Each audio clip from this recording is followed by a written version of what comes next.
আবার আমাদের দেশটাকে ধ্বংসের কিনারা থেকে গড়ে তুলতে হবে।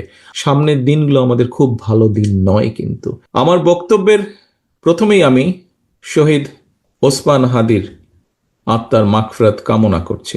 প্রিয় সহকর্মীবৃন্দ, আমাদের যে এই আজকের অনুষ্ঠানটি, এই অনুষ্ঠানটি কি আমরা নাম কি দিয়েছি? আমরা নাম দিয়েছি যে জুলাই শহীদদের স্মরণে স্থাপিত ডিজিটাল স্মৃতিস্তম্ভ।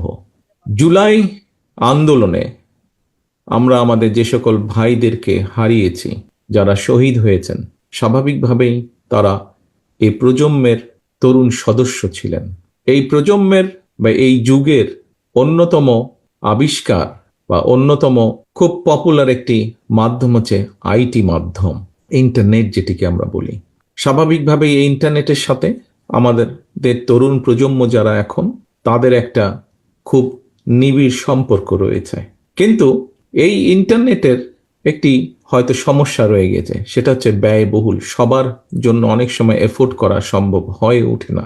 আবার একইভাবে এই ইন্টারনেটের মাধ্যমে আমাদের তরুণ প্রজন্মের বহু সদস্য, সারা বাংলাদেশে ছড়িয়ে ছিটে থাকা বহু সদস্য এই ইন্টারনেটের মাধ্যমে সংযুক্ত হওয়ার মাধ্যমে তারা তাদের বিভিন্ন রকম, ছোট হোক বড় হোক, যার পক্ষে যতটুকু সম্ভব, তাদের কর্মসংস্থানের ব্যবস্থাও তারা করে থাকে।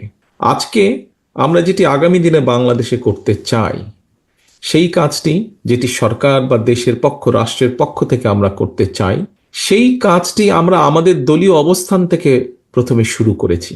দলীয় অবস্থান থেকে আমরা এই জন্য শুরু করেছি যে আমরা যেটা চাই করতে, যেটা বলি আমরা, সেটি আমরা নিজেরা প্রথমে চেষ্টা করি। এইটি এর আগেও প্রমাণিত হয়েছে এবং এটি বর্তমানে আমরা প্রমাণ করার জন্য আমরা আজকে এই উদ্যোগটি গ্রহণ করেছি। ডিজিটাল স্তম্ভটি হচ্ছে আমরা ইন্টারনেটের সুবিধাটা যাদের জন্য ব্যয়বহুল বা কষ্টকর, যাদের পেতে সমস্যা হচ্ছে ইন্টারনেট কানেকশন, তাদের জন্য আমরা এই ব্যবস্থাটা করতে চাইছি। আমাদের আগামী দিনের যে লক্ষ্য, সেটি হচ্ছে ইনশাল্লাহ আল্লাহর রহমতে আগামী নির্বাচনে বাংলাদেশ জাতীয়তাবাদী দল বাংলাদেশের মানুষের সমর্থনে ইনশাল্লাহ সরকার গঠনে সক্ষম হলে আমরা এই ইন্টারনেট সেবাটাকে আরো ইজি করে আনতে চাই মানুষের জন্য, বিশেষ করে তরুণ প্রজন্মের জন্য। বিগত স্বৈরাচারের সময় আমরা দেখেছি প্রত্যেকটি সেক্টরকে তারা ধ্বংস করে দিয়ে গেছে। ঠিক আছে, তারা ধ্বংস করেছে। বিএনপি বাংলাদেশ জাতীয়তাবাদী দল ইনশাল্লাহ আবার গড়ে তুলবে। মানুষের শিক্ষা ব্যবস্থা, ভবিষ্যৎ প্রজন্মের শিক্ষা ব্যবস্থা আমরা ধীরে ধীরে করে গড়ে তুলব। এই সময় আমাদের মূল কাজ একটাই, করব কাজ, গড়ব দেশ, সবার আগে বাংলাদেশ। শহীদ রাষ্ট্রপতি জিয়াউর রহমান ধ্বংসের কিনারা থেকে এই দেশকে বের করে নিয়ে এসছেন।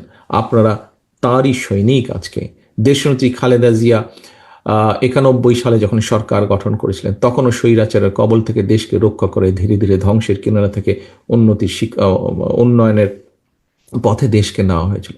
প্রিয় সহকর্মীবৃন্দ, আপনারা এই দুই মহান নেতার সৈনিক। আপনারা আজ আপনাদের হাতে বা আপনাদের সামনে ইনশাল্লাহ সেই সুযোগ এসে হাজির হয়েছে। আবার আমাদের দেশটাকে ধ্বংসের কিনারা থেকে গড়ে তুলতে হবে। আমাদেরকে কঠোর পরিশ্রম করতে হবে। সামনের দিনগুলো আমাদের খুব ভালো দিন নয়। কিন্তু দেশের অর্থনৈতিক অবস্থা ভেঙে পড়েছে। দেশের বিভিন্ন জায়গায় বিভিন্ন রকম অরাজকতা শুরু হয়েছে বা কেউ কেউ করার চেষ্টা করছে। কাজেই এইগুলো সম্পর্কে আমাদেরকে সজাগ থাকতে হবে।